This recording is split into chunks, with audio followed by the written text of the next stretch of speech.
Okay, often in addiction recovery, there's a slip. And it's critical to learn how to treat slips. It's not the end of the world. And it's not giving up. It's not throwing the towel in. I love the analogy that if someone's engaged in the process of recovery, that they're climbing a mountain. If you're climbing a mountain, you made great progress. Let's say you're doing your dailies, you have your vision statement, you're practicing the 5 key strategies, but then something happens and you just become overwhelmed. We use the term in recovery, and you can use different terms, but I like the one blast. Blast, the acronym BLAST stands for being bored, lonely, angry, stressed, or tired. We now know that when an individual gets in one of these states and there's a lot of stress, that the limbic system interprets that as emotional pain.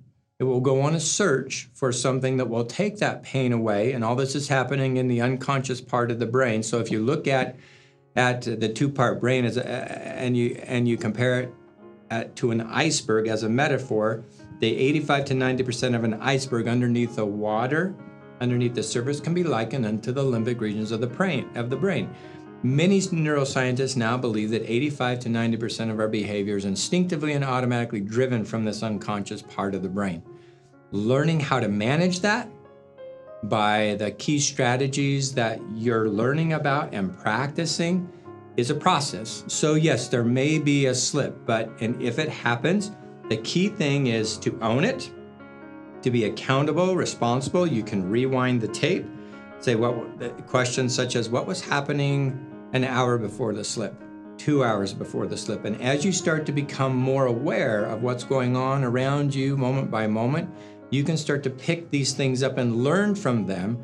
So again, back to the analogy of climbing up a hill. Let's say you've made great progress and you have a slip. You don't fall all the way back to the bottom of the hill. You slide down, you regroup, you learn from it, and then you continue to move forward. That's a healthy way of looking at this process.